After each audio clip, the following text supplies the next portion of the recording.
Hey, what's up, y'all? Jacob here. Um, I'm just hanging out. I'm having a pretty good day. It's been a little rainy around here, but honestly, my garden has been loving it. And so I'm going to give you guys a little update on the garden, and then we're going to talk about some crazy stuff that I wasn't planning on making a video about, but um, there's just been some crazy dreams and coincidences that I feel like uh, God is telling me that I got to share this with you guys, and I think it's really important for your future. So if you don't care about the gardening, stick around for a minute or two, and we'll be covering the main topic, which is aliens. So yeah, like I said, my garden has been loving this rain. You can see my watermelons are just blowing up. So when you're growing watermelons, they shoot out these little tentacle guys. And so you can see this right here, this is actually what stabilizes it, and it grabs on to whatever's around it. And so my goal here is I'm going to be guiding this up this trellis, and it'll be grabbing on as it goes, and we will utilize all of this space up here. I did want to show you one cool thing about onions. So if you let onions come back the second year, they will actually produce little onion bundles. Let's see if I can focus that. And this is how you can get a lot more onions. So they actually, there's probably about a dozen little onions there. So if you don't harvest the onion and you let it come back, this is how you can get lots more onions for a very low cost.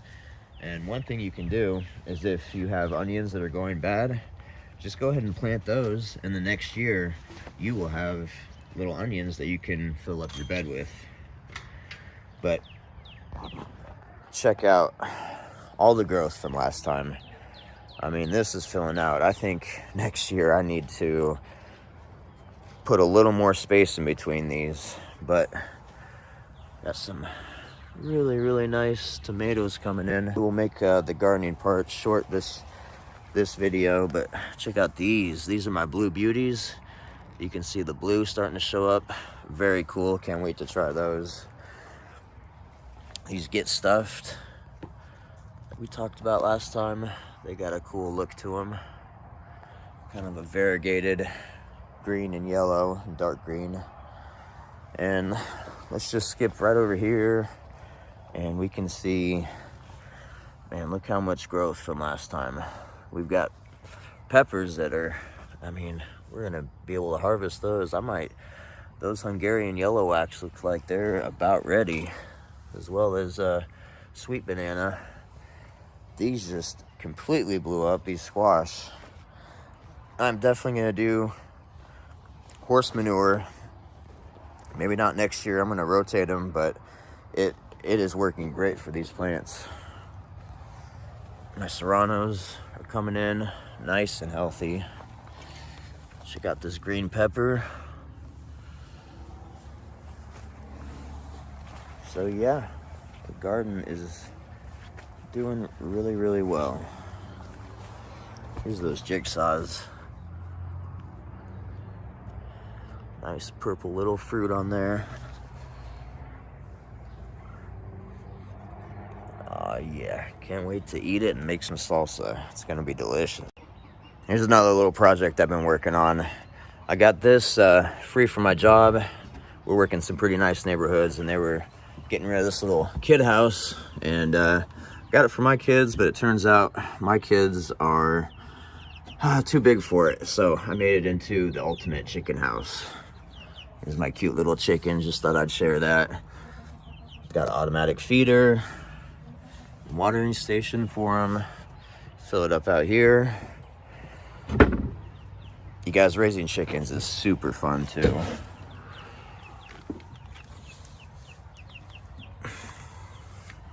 And look, they're chilling up there. What's up, chickies? So let's go from our little green plants, which turned out to be not so little, to little green men, which also turned out not to be so little. I don't know if you guys have seen the news lately about people in Las Vegas seeing a bright light falling to the ground. There's a 911 call, and there's supposed contact with alien beings. Check this out. Two subjects that are in your backyard? Correct, and they're very large. They're like Okay. 8 foot, 9 feet, 10 foot. I don't know. They look like aliens to us. Big eyes. They have big eyes, Okay. like I can't explain it. And big mouth. They're shiny eyes, and they're not human. They're 100% they're not human. The recording you just heard was from a 911 call in Las Vegas, Nevada. Here's what happened. Just before midnight on April 30th, 2023, a call was placed to the Las Vegas Metro 911 saying that something had crashed in their backyard, and now they're seeing giant alien beings where the noise was heard. So, the police were dispatched, and upon arrival, the body camera of the police officer picked up something very strange. The responding officers see the fireball fall from the sky, and at that same time, a ring camera on a nearby house picked up this explosion.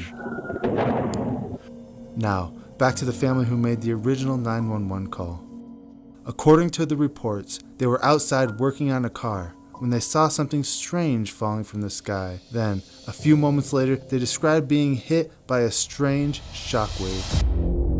And here's where it gets strange, as if this story was not strange enough already. So the family looks in the backyard to where the sound came from, and they couldn't see part of the backyard. It was as if it was being obscured by something. There was a cloaked object obscuring their view of their own backyard. Something was bending the light and blurring their backyard. They couldn't focus on it. It was bending the light in a way that wouldn't let them look directly at it. But something was there. Now, if you're thinking about the Predator movie, the way the Predator camouflaged himself, this is what they described. And this exact same camouflage has been described by hundreds of UFO witnesses over the years. Coincidence? I think not. Anyway, they could see something was there, but it was impossible for them to focus on it. They didn't know what it was. And when they were outside, that's when they saw the giant beings looking at them. And when they looked at them, it put them in a trance and made them freeze. They couldn't move. They couldn't do anything because looking at these beings' eyes did something to them. It was almost a sort of paralysis. Now, is it a bird? Is it a plane? Is it a UFO? We can't figure it out. A viewer reaching out saw these large bright lights in the skies over the strip in downtown. He says they're bigger than the helicopters we see circling many times. And we just heard back from Nellis. They say not involved in this. So if you think you know what these are, or you've seen these, you can reach out, let us know right on our website, 8newsnow.com. So we've got 8, 9, 10 foot gray alien beings. We've got a cloaking mechanism that is reminiscent of the movie Predator. And, you know, if you've watched my videos, my first video I ever put out, I have this about, you know, the Predator being that was afflicting me in dreams I was having in a very hard time in my life. And you can check out that video. In this same video, I do share about my sleep paralysis experiences where there were large gray reptilian beings that were paralyzing me and afflicting me spiritually. And let's look at that clip real quick. There's an evil presence. Basically, you wake up laying in bed, but you can't move. Kind of like as I woke up in the surgery, an angel appeared. And sometimes, okay, back in like 2006, 7, 8, when this was happening, there would be like, sounds strange, but there would be like reptilian, alien-looking figures that would try to like rip me out of my bed while this is happening, or just very dark energy. And the dreams, oh my goodness, the dreams were the most realistic, intense dreams I've ever had, and they were horrific. Like spirits in my dreams, and there was this one like predator-looking thing that would hunt me in my dreams. Like it would hunt me, and I would try to hide from it, and it would be just like a horror movie. Like he's ripping people open, and he's like trying to find me, and I'm trying to hide. And sometimes I would like wake up almost like a sleep paralysis as I'm hiding, like trying to be still. It was just, it was unreal, really. Those dreams, I've never experienced anything like that. True nightmares, night terrors.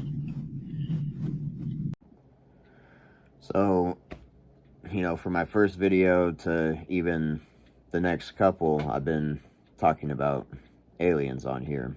And if you look at the Joe Rogan, Alex Jones breakdown, we do get into how the alien phenomena ties in with psychedelics and ancient cultures of Greece and Babylon and Egypt and the Great Pyramids, and how that is connected with psychedelic drugs, mushrooms, DMT specifically. And we go into it even further in the Evil Enoch series. It is a 3-part series that's close to 4 hours long, so it's a lot of content. So let me just give you a really brief summary of what we covered in this and what we have come to the conclusion of what these entities actually are. So the subheading of the Evil Enoch series is the occult religion of the snake. And so what we have to understand is there are spiritual beings in the higher realm, being angels, and the seraphim angels are described in some texts as having serpentine-like qualities. And so if we go back to the ancient Jewish mindset, which I believe is closer to the truth than anything that is filtered down time and has been corrupted by man, they understood that evil entered our realm in 3 incursions. The Garden of Eden, snake, deceived mankind, sin entered, death entered. Mankind has been in this epic struggle ever since. The Genesis 6:4 account, where the sons of God came down. These are the watcher angels that were not supposed to transgress the spiritual realm with the human realm. They took on flesh and they mated with women, which created the Nephilim, bastard spirits that were never supposed to exist. That corruption corrupted so completely that the flood event happened, where everybody was destroyed except for Noah and his family, which were perfect in their generations. They had the uncorrupted DNA. And the spirits of the Nephilim, of course, became the demons. They are bastard spirits that are cursed to stay in this realm without a body. They're purely spiritual. And the third event was the Tower of Babel. The Book of Jubilees tells us that the teachings of the Watchers, because not only did they corrupt the DNA, they also corrupted mankind with occult magic, with the science of cutting of roots, which is, psychedelic use, particularly DMT, probably the most potent psychedelic. It comes from the roots of specific plants. And the writings of these Watchers, their occult calendar, their occult teachings, their magical practices, their way of raising the Kundalini force through the chakras up into the third eye. The third eye is a gland within the body that can produce DMT. And so this is how the spiritual realms can be accessed by mankind, through the third eye, which is important in many religions, and has been associated with prophecy and, piercing the veil into the spiritual realm. However, when you take drugs or you do certain types of Kundalini meditation, you are breaking into it occultly, you're hacking into the spiritual realm, and so evil forces are much more likely to interact with you than the good forces. And, I've shared a lot with you guys, and I do think I'm going to put my entire testimony out there. There's a lot of stuff that I think can glorify God, and so I will put that out. But I just want to say, part of that journey, not only did I struggle with dependence and addiction to opiates and benzos, which is the topic of my first video, I also was involved heavily with psychedelics, including DMT. And so this all ties together. And so I believe part of the way part of what was on those tablets that Jubilees talks about that was passed down from the teachings of the Watchers to the Tower of Babel. It says that some of Noah's sons found these tablets with these occult writings, and so they passed down this occult knowledge that was translated to Nimrod, which enabled him to have this occult knowledge, and he became extremely powerful, and he is the template for the Antichrist, and he may actually be the Antichrist that comes back. And we also have multiple accounts, history, and religions that say that serpentine beings came down and interacted with mankind, and there are pyramids all over the world, and most of them involved these serpentine dragon beings demanding human sacrifice. And so after the Tower of Babel, when God confused the languages and scattered the people, they took this occult religion of the snake with them, and the practice of building pyramids to worship these serpentine snake gods with them, and they went all over the world, and a lot of them also involved psychedelic drug use. And these teachings of the Watchers, this snake religion, has been preserved in certain esoteric belief systems, Freemasonry, Rosicrucianism, which has been absorbed by the Catholic Church, and some of that has even passed into Christianity. And it is the religion of the elite. They are highly interested in piercing the veil.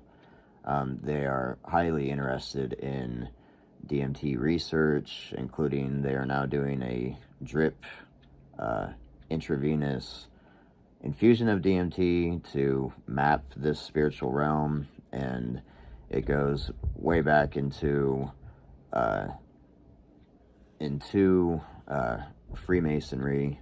It is heavily involved in what the elite are trying to do, because even with the Nazis, they were doing seances to contact the beings on the other side, and they gave them even technology. They built the Flying Bell, which is like a UFO type thing that supposedly involved liquid mercury that had anti-gravity effects, and the blueprints for that were actually given by beings through seances. And we move forward a little bit, and actually let's move back real quick, because we have DMT being used by this magician that was hired by the Queen, and this is John Dee, and they were using DMT to talk to angels, and the angels gave them certain knowledge and said the purpose of those meetings was that it would lead to the end of time. And this was picked up by a man named Aleister Crowley, and it also ties into Kabbalah. But Aleister Crowley went into the Great Pyramids, and he did a ritual and contacted this being. And here's a picture of the being, and does that look familiar? So this being said, today they call us angels and demons, but in the future we will be called something else. And what's interesting about that news clip I showed you earlier is that these beings are described as being 8, 9, 10 foot tall, just like the Nephilim were. And so I think maybe you can kind of see what could be going on here. So that's kind of a brief, very brief overview of this occult religion of the snake and how it ties into the spiritual realm. And I would just like to say that, like I said before, part of my journey was use of psychedelics, and actually in this room right here, when I was deceived and trying to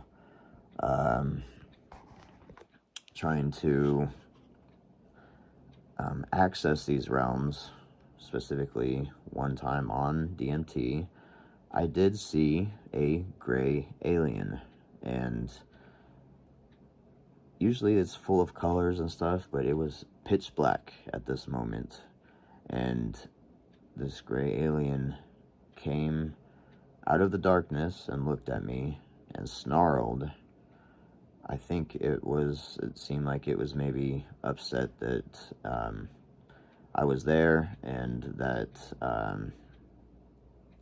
it couldn't hurt me, because if you go back to Rick Strassman, he did the first DMT research sanctioned by the government, and they have a lot of horror stories where these entities will actually attack the people and rape them and torture them and tear them apart, and just incredibly terrible, horrifying things happen to these people. And I think this being wanted to do that, but even though I was going astray, I did have protection from the Most High, and it was not able to. And when I do go into my testimony, I will share more about how God, he's so good that even in, my sin of doing the pharmakia, I didn't know really that I was deceived, but he was there and he brought me out of it. And it's really quite an amazing story, especially with all the information I've covered. And so, not only did I have sleep paralysis where I contacted these beings, also through pharmakia, I did meet these beings. And if you've been following this channel, you also know that about a year ago, a tornado came through, hit our house. I shared a little bit about how I had these recurring dreams that just tornadoes all over, and when the tornado actually hit, that I wasn't even sure it was real, because I've had so many dreams that this is happening that it really seemed really surreal, that it was actually in front of me and I wasn't about to wake up. And so I had to pinch myself a couple times. I would always have these recurring tornado dreams where I would go outside and there would be tornadoes just all around. Sometimes they would hit, sometimes they would just be off in the distance. And so it was kind of surreal when this one occurred. But I had these recurring dreams, and after this tornado last year came, I haven't really had very many of them. But what I have had is a sharp increase in alien dreams. And so, like I said in this video, in my dream, I would always try to take out my phone and record the tornado, but my phone would never work, and it was really hard to get an actual video of it. And so when the tornado actually came, I was able to get a video of it, and I think that's part of what convinced me that this was actually happening and not a dream. But I've had the same thing occurring since the tornado came. You would think after the tornado I would have an increase in these dreams because it would be fresh in my mind, but it has switched from tornado dreams to alien dreams. And so in these alien dreams, it's the same thing where it's like this incredible thing is happening right in front of me. It's just these crazy lights in the sky, and I try to get out my phone and record it, and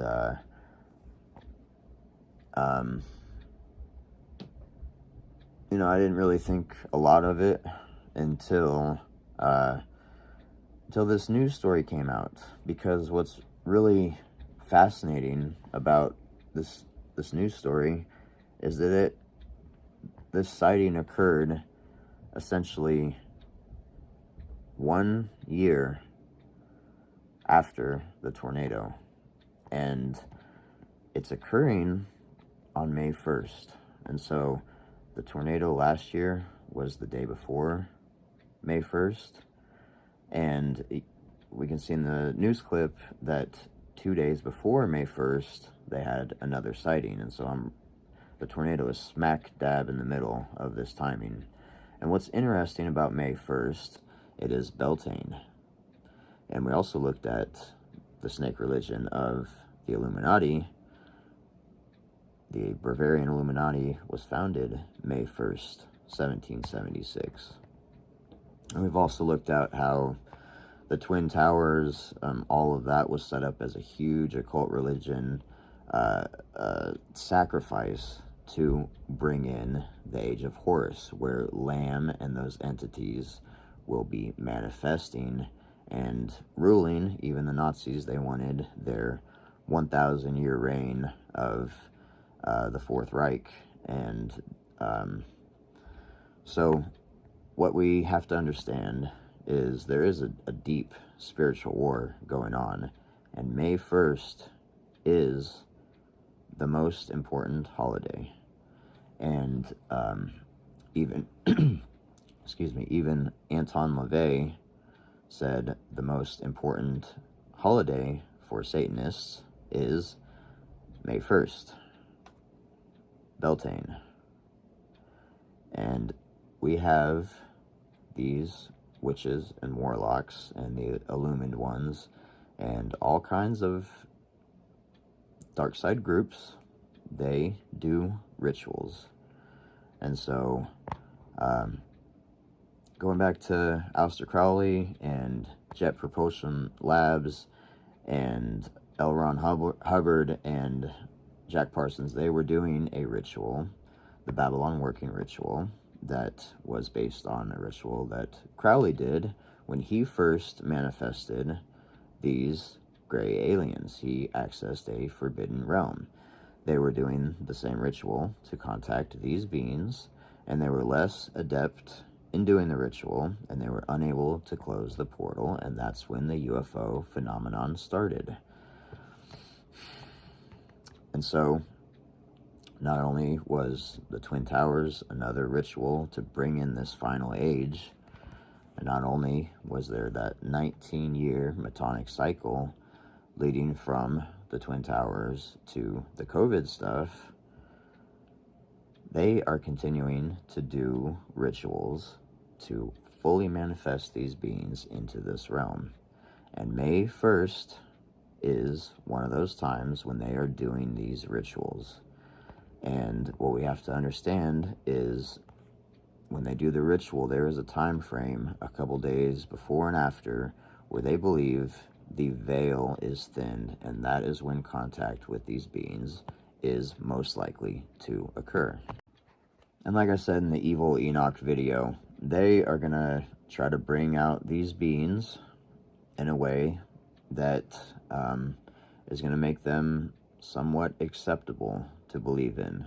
And so the truth is, if the government did not want this story to come out, they would go and silence those people.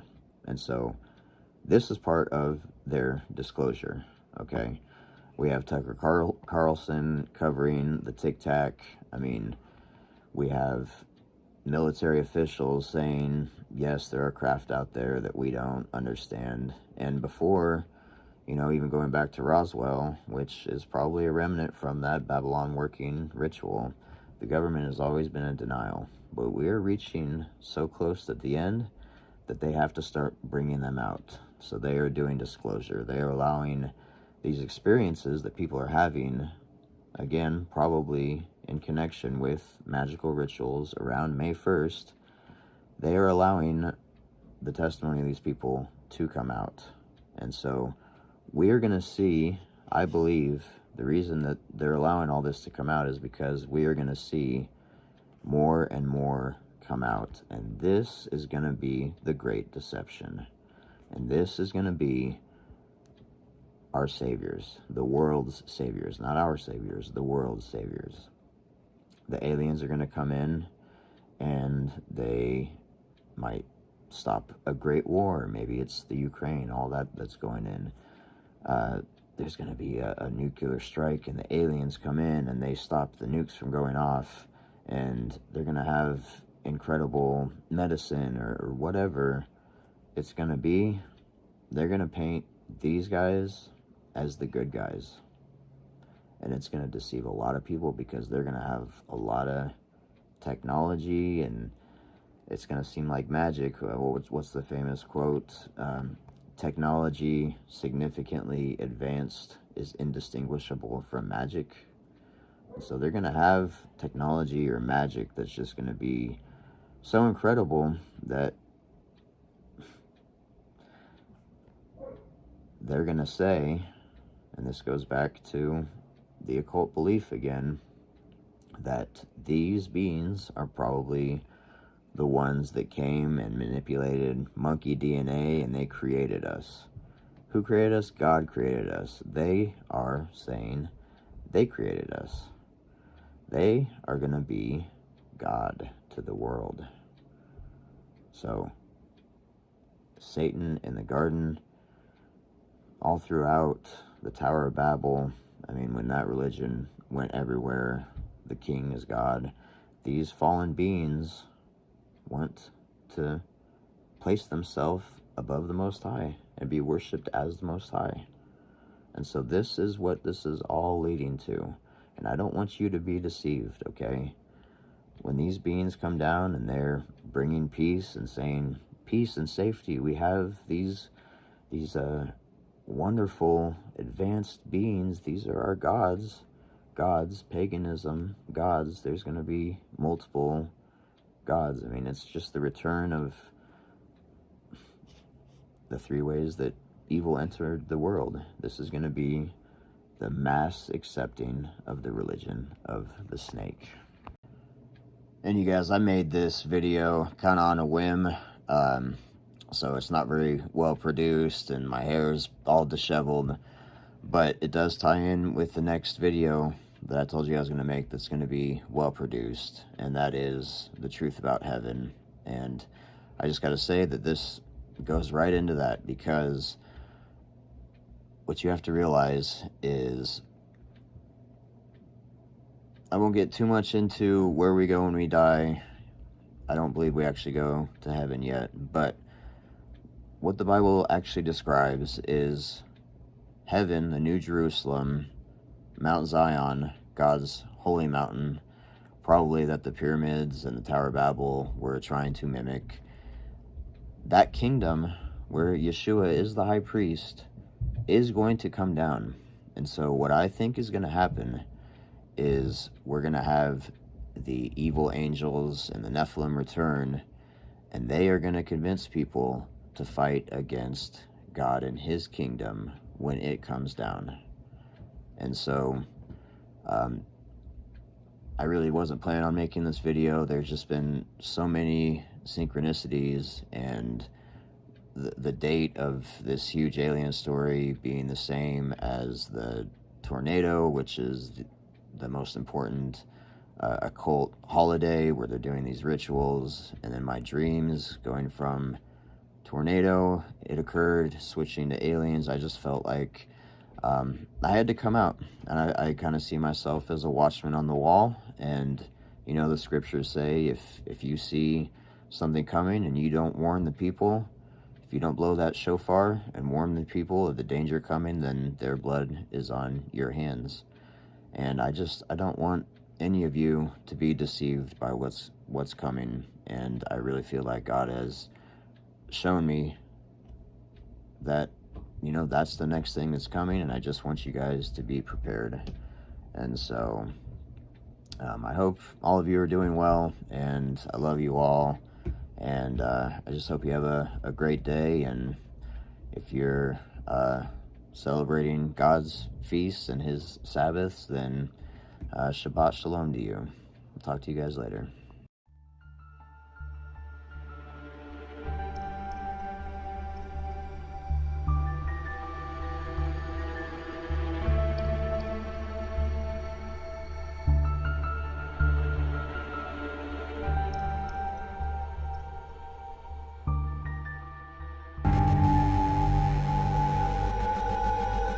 Alien abduction is no longer just a story created in our science fiction. More and more psychiatric professionals refuse to discount the tales they hear from victims describing hostile encounters with aliens. The details of most abductees are striking in their similarity. I mean, this is terror. You're being kidnapped. You don't know what's going to happen. I thought, this is it. I'm gonna die of a heart attack or something because it was not human. Transported to an alien craft, some report being subjected to horrific experiments and invasive probes. I hate what they do to me. I hate what they do to my mind. I hate what they do to my body. And it was not a fun experience. This is not something I would wish on anybody. But are the aggressive tactics that accompany most UFO encounters drowning out a more important message? There have been polls conducted, Gallup polls, one poll called the Roper poll. The results were extrapolated and sent to over 150,000 American GPs, medical practitioners. That basically said it's almost at epidemic proportions. They estimate that up to 4 million Americans may have had an alien abduction experience, as they believe. And then you've really got to wonder, why is the nature of it so deceptive?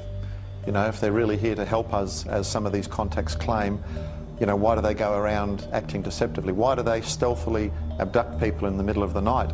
And, you know, when I say it was confronting, there was some subject matter that was particularly disturbing. You know, people claim they've been taken onto a spaceship and probed in all parts of their bodies. There are sexual encounters. There seems to be some sort of almost ritual abuse that's going on.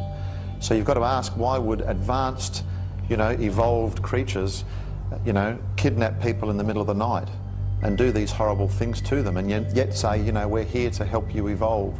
And it's interesting that, you know, we'd like to apply, if you like, a scientific tag to it. But quite simply, it seems that these creatures claim that they fly millions of light years across the universe to basically deny the Bible, Christianity, and teach us almost New Age beliefs.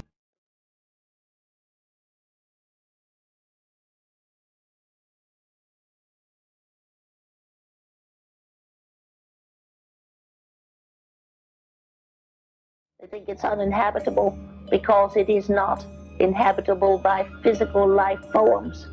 We have bodies of light. While Leah rambles on with fantastical ideas, she soon compels the audience toward global unity, a message found throughout the New Age movement. And what occurs here on this planet will affect the rest of the universe. Can you, with all of your different ideas, all of your different races, come together as one planet and one people? We have dedicated millennia upon millennia to this idea.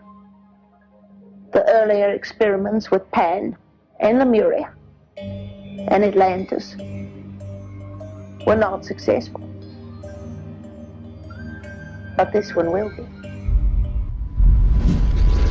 Why would extraterrestrials fly millions of light years to deny Christianity, support the occult, and lie about things that we know are true?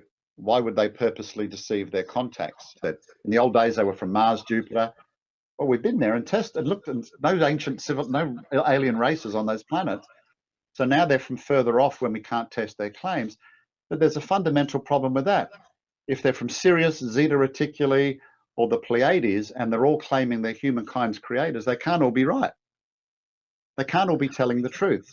So either there's only two possibilities: they're all wrong, or only one of them is correct. But if only one of them is correct, it means everybody else is lying. So how do you discern which one's telling the truth or not? I mean, just on the premise of logic, it gets very, very suspect. One of the ways you can start to get people to doubt is the things that they have shown. You know, as you saw in the movie, all of these secular researchers saying they're deceptive, they lie to people, they're deceptive, they lie to people. But people never questioned it during the experience. Certainly after, when you say, were you told this? Were you told this? And they go, yeah. I said, but that's not true. And that's not true. Doesn't that make you a bit suspicious? I've met literally hundreds of people who've had this one, and that they're lying in bed and they see a black cloud or entity in the room, and it moves or hovers, and they lose control of their voice and they're paralyzed. The skeptics try to, explain it away as sleep paralysis. And people call on the name of Jesus, for example, and even something like that stops. And I myself had that same experience, and I haven't told many people this, as a baby Christian. I think I'd been saved a matter of days. I didn't know anything about spiritual warfare. And I'm lying in my room and I had this experience, but I was so excited about my newfound faith, I managed to squeeze the words out, Jesus help me, and I was being pressed against the bed and choked, and it stopped in an instant. We have testimony after testimony after testimony. And Guy Malone, a researcher in Roswell, New Mexico, he says, well, think about it. If these really are advanced entities flying millions of years across space with that type of technology, why would they be frightened of the name of Jesus, a supposedly deceased religious figure? Joe Jordan, who's catalogued over 400 cases now, has recently, if you like, been promoted. He lives in South Korea as the national director for MUFON, Mutual UFO Network, the world's largest UFO investigative group. He, as a non-believer, first stumbled upon this. And he said, so what is it about Christians that aliens don't like? That was what he thought. And then he realized, like all other researchers who've come to study it, and if they're open enough to take the evidence for what it was, they realize they're not dealing with aliens, they're dealing with spirit beings. And he said he came to understand that the Bible was the only thing that it could explain the spirit realm adequately. Only permanent solution is the authority of the Creator. Because if we are talking about fallen angels, deceptive spirit beings, who created them? You know, the Creator of the universe created everything. He's the only one that obviously can have authority over those beings. We're all looking for meaning and purpose in this world. And if, you know, if an alien's traveled millions of light years across the universe, and I'm not making light of this, but he's come into your room and he says, and I've chosen you, I love you, you're special, you've suddenly found meaning and purpose in life. And that's why it alters people, and that's why often they don't question the experience. They are not benevolent aliens visiting us from a galaxy far, far away. They are deceptive, supernatural entities emanating from another dimension. Any serious expert will tell you that these are what they would describe as interdimensional beings.